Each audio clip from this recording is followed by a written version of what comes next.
Welcome to Planting Joy Garden. We're going to hop right in it. I wanted to share with you the results of my winter sowing project. I sowed some seedlings into a plastic container, and this is the results. I noticed that the pak choi and the Swiss chard were really growing rapidly. I checked underneath and noted that I had wonderful root development. I did have a little problem with the spinach and the lettuce. They weren't quite as successful, and I do believe that the pot was too hot. The container was too hot.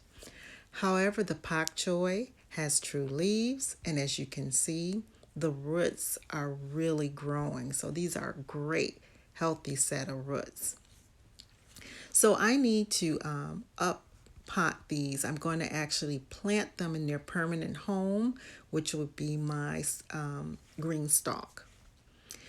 So what I'm doing now is I'm just prepping the green stalk. I'm adding a balanced fertilizer. This is an organic slow release, so it's not readily available to the seedlings. But I want to make sure that once I get this started, that I don't have to worry about feeding them right away. So I'm not going to bore you with this part. We're just going to kind of speed through and get right to the planting. So I do have this tray. I'm going to start with this pak choi here. Notice how healthy the roots are. The roots actually grew straight out of the cell tray. And so I want to make sure that I'm putting it in a container that has enough depth. So this is the leaf container for green stalk, not sponsored, and it's 7 inches of depth. So as you can see here, they come out of the cell tray with no problem. They pop right on out. The roots are nice and healthy and fully developed. So I feel comfortable making the transfer, the transplant today. It is 70 degrees outside and it's sunny. And although it is sunny, I have afternoon shade in my yard, so I feel comfortable transplanting at this time. So within the next hour, my yard will be shaded. So here we go. We're just going to plant these up real quickly. You'll notice that I'm not actually separating the individual seedlings. They're already under stress because they're being exposed to air and wind and movement when they've been shielded in a container. So I will actually separate, pull the roots apart into individual plants when I know that these are well settled and can tolerate being handled. At this point, they need nutrients and they need water immediately. So I am planting them into moistened soil.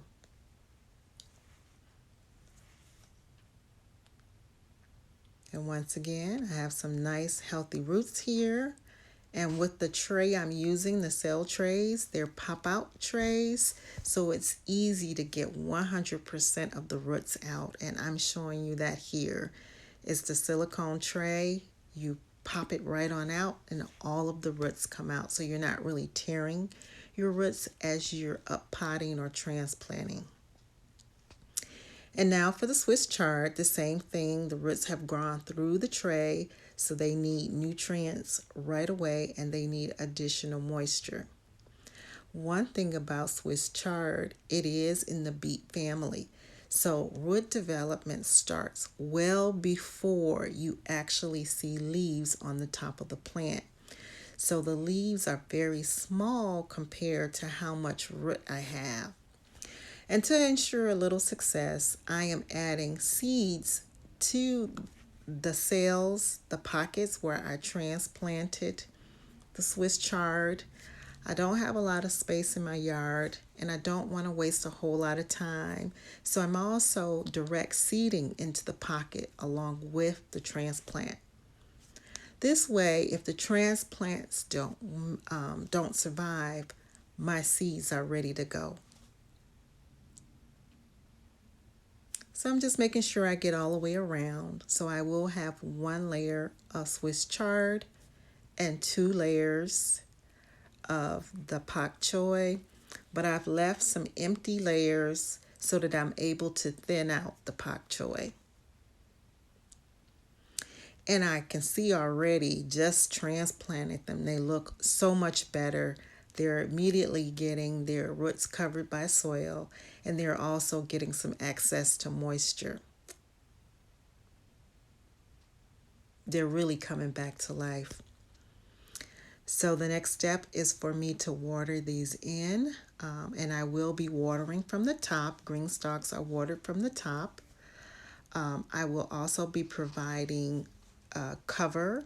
So I will be putting on my insect cover because these are stress seedlings. Swiss chard, pak choi, particularly because it's in the cabbage family, is going to attract every insect out there. And I have actually seen butterflies, I'm seeing bees, and I'm seeing the dreaded white moth. So I want to make sure that I shield my green stalk. I also want to kind of update you on what's going on in my herb bed.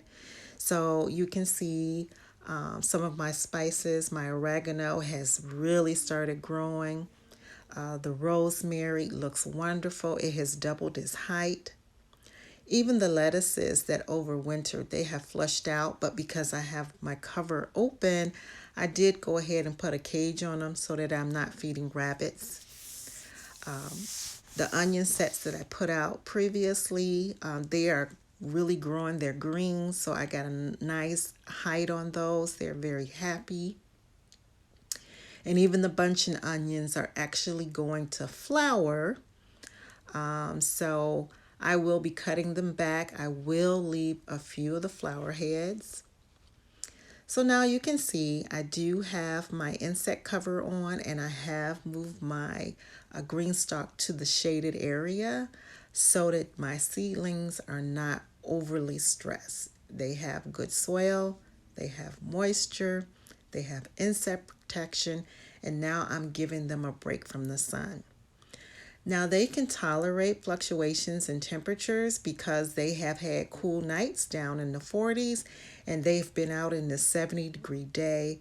I had it open to the air, the container, my winter sowing container. I had it open to the air for an hour before I actually transplanted them to the green stalk. Now this remaining container, it has some little seedlings of the tatsoi. So I'm going to actually move this to a shaded area. It takes longer for the tatsoi to get up and growing. So I don't want it to have too much direct sun or be overheated in this container. So it's in the shade now. So one last look, guys. I just wanted to share the beginning of my 2024 garden. There is so much to be planted out, but I started the cleanup process. I've started removing any weeds in my pathways, putting fertilizer in my beds that have seedlings, and just kind of taking care of the area where I'll be working. I've been checking on my perennials to make sure they made it through the winter. So thank you so much for joining me. Have an amazing day. And know that gardening is food for the soul and food for the body. Thanks for joining me.